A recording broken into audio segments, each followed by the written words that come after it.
Bonjour.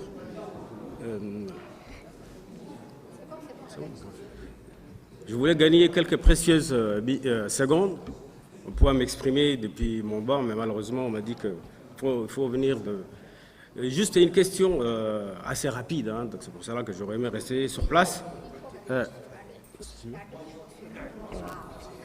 Et je voudrais poser une question extrêmement simple au ministre de Télécommunications, à savoir le taux de couverture de fibre optique sur l'ensemble de la République du Djibouti. Merci. Merci, honorable Zakaria. Donc, s'il n'y a pas d'autres questions, d'autres commentaires, donc, je vais donner la parole au ministre de la télécommunication.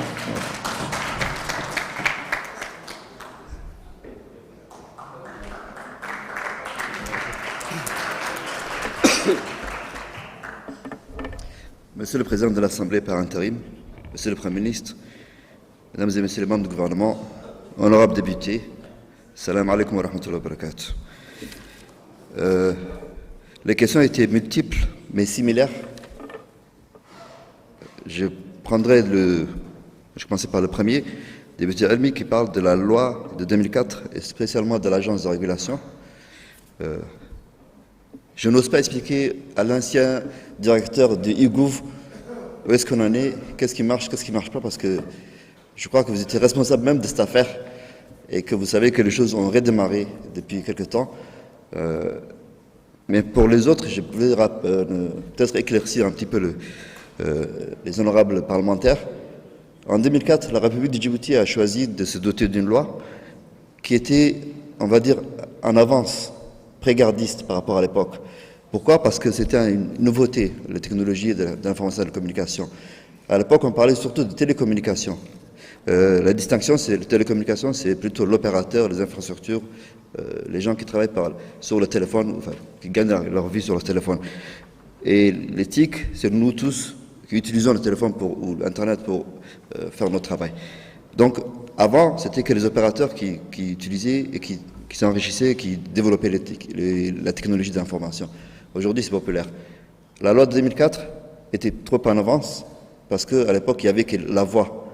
Et comme vous avez dit, monsieur le député, la voix ne rapporte pas beaucoup, ne prend pas beaucoup d'espace. C'est quelques octets quand vous parlez, alors qu'un fichier, un document ou audiovisuel est beaucoup plus lourd, donc donne plus de moyens, donc plus d'infrastructures. Nous avions mis en place une agence de régulation, alors que nous avons encore un opérateur et un seul. Donc cette loi qui était en avance, malgré l'esprit qui n'était pas encore là, ne s'est pas réalisée simplement parce que c'était trop tôt. C'était trop tôt de mettre en place une agence de régulation. La stratégie a quand même été mise en place pour le reste, essentiellement pour développer l'opérateur historique, pour le renforcer, pour lui donner un rôle régional et international indéniable. Donc j'espère avoir répondu à votre question.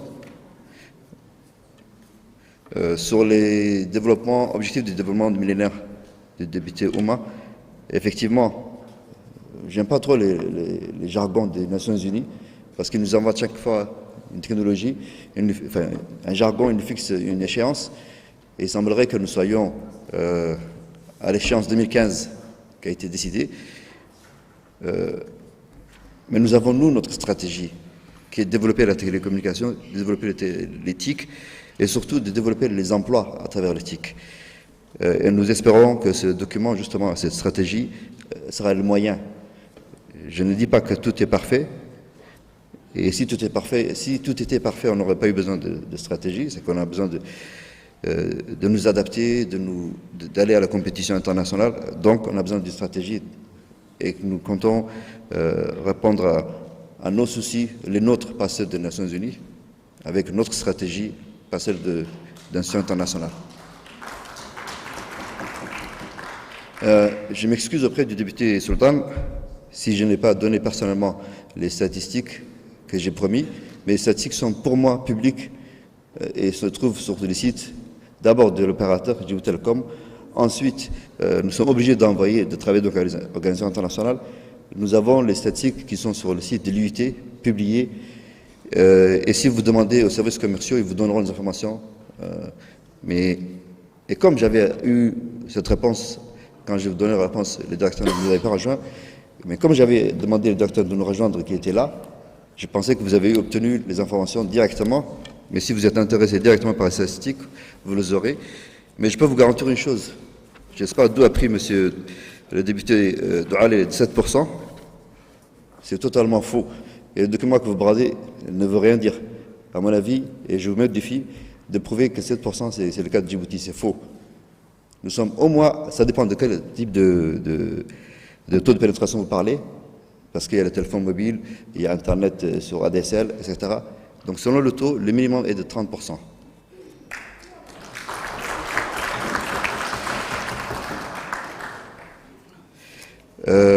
Vous avez beaucoup parlé, monsieur.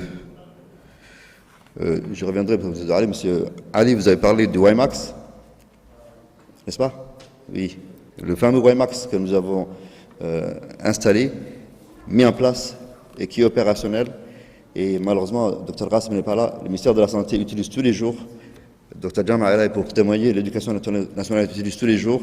C'est une institution, c'est une structure qui marche avec les institutions concernées. Peut-être que vous, comme consommateur, enfin, individu, vous n'utilisez pas, mais c'est les institutions qui utilisent aujourd'hui parce que c'est gratuit. Nous avons même mis en place avec les CDC WiMAX. Donc pour revenir à M. Douali, vous voulez ouvrir un cybercafé ou quoi? Parce que les cybercafés maintenant c'est plus à la mode, désolé. Je pense que si les cybercafés ont fermé, c'est d'abord et surtout parce que depuis, pendant pratiquement une année, nous avions la gratuité sur le téléphone mobile avec 3G, Internet gratuit. Donc pourquoi vous voulez payer de l'argent sur le cybercafé? Et c'est parce qu'il y a plus de facilité peut-être. Il y a la clé 3G qui est utilisée par les étudiants. Le ministère de l'Enseignement supérieur a donné à tous les étudiants un financement pour avoir les ordinateurs portables. Les lycées ont été également ont bénéficié de soutien de l'État pour être équipés en termes d'ordinateurs portables. Et je vais vous confirmer une information que vous avez peut-être échappé. Nous avons mis en place un projet pour donner à chaque enfant djiboutien qui va à l'école pour la première fois un ordinateur portable. Ça, c'est quelque chose. Donc, c'est vous dire que le gouvernement veut développer l'éthique et veut avancer dans le sens que vous dites vouloir. C'est pas parce qu'on a fermé les cybercafés, c'est pas le gouvernement qui ferme les cybercafés. À moins que vous êtes ancien du ministère de l'Intérieur, je crois, vous avez parlé de sécurité. Mon ami est là. Si vous voulez peut-être que les terroristes utilisent les cybercafés pour qu'Al-Shabaab travaille, après, c'est vous qui allez assumer. Mais nous, on pense que la sécurité, on ne joue pas dessus. On ne peut pas plaisanter avec ça.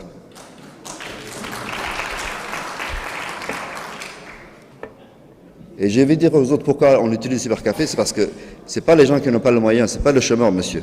Ce n'est pas l'étudiant. C'est celui qui veut dire des informations erronées, mais qui ne veut pas utiliser son portable ou son téléphone fixe.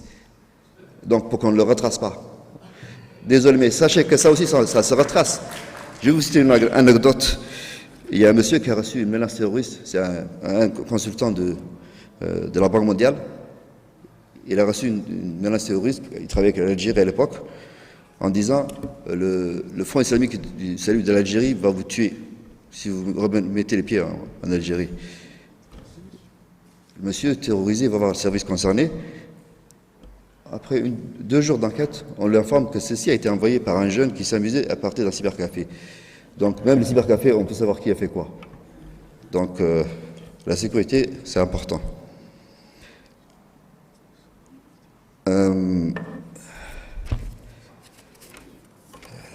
Merci, Monsieur Hassan Saïd. Monsieur le député, vous avez effectivement soulevé le problème du travail et des créations d'emplois.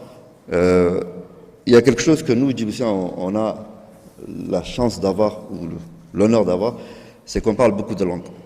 On parle nos langues nationales, mais on parle français, on parle peut-être arabe, on parle peut-être anglais, et surtout, on n'a pas un accent très prononcé par rapport à beaucoup d'autres pays.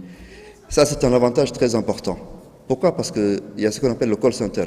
Le call center, c'est des gens qui sont peut-être apparus à Washington, à qui on donne des informations par téléphone, et qui payent localement. Ils savent pas que c'est même gratuit souvent. Les gens qui font ça se trouvent au Maroc, à Dakar, en Tanarivo, et tous ont, je me permets de dire, un accent un peu plus fort que l'accent djiboutien. Donc c'est une opportunité qui maintenant peut être utilisée parce que nous avons la fibre optique qui est disponible. Donc je pense que nous œuvrons pour créer des emplois dans ce secteur et j'espère que ce sera une chose faite, Inch'Allah. Pour conclure, député Zakaria, vous avez parlé de la fibre optique, mais vous m'avez demandé le taux de pénétration de fibre optique, ça je ne sais pas ce que ça veut dire, mais je peux vous dire une chose, la ville de Djibouti et Balbala, la boucle est installée, établie, opérationnelle. Nous avons la fibre optique qui relie Djibouti à la Somaliland, nous avons la fibre optique qui relie Djibouti à l'Éthiopie via Galafi et Galilée. Nous desservons un certain nombre de pays comme ESA jusqu'en Afrique australe. Nous sommes l'une des portes d'entrée de l'Afrique pour le télécom et la fibre optique.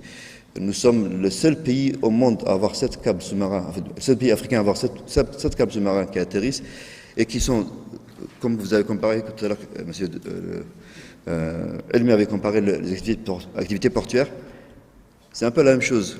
On peut juste faire du transit avec les télécommunications, comme on peut le faire pour le bateau avitailler, décharger jusqu'à pour le pays et partir. Comme on peut faire du transbordement, donc décharger, produire, donc avoir plus de valeur ajoutée, on fait la même chose pour le télécom. Il y a des data centers, les gens ne connaissent pas, mais il y a des data centers à Djibouti. C'est-à-dire les données viennent à Djibouti, repartent, se retraiter, retarifées auprès de l'international. Et ça, c'est l'un des rares pays africains à faire, et spécialement le seul à avoir 7 câbles qui permettent de faire ça, d'interconnecter. Vous utilisez le câble 6008, vous voulez aller sur ici, c'est à Djibouti que ça se passe. Pour prendre un exemple, les pays comme la Tanzanie ne disposent que de 2 câbles sous-marins. L'Afrique du Sud de 4 câbles sous-marins. Nous allons être à 7 câbles sous-marins. Donc nous avons une capacité extraordinaire que nous voulons vendre.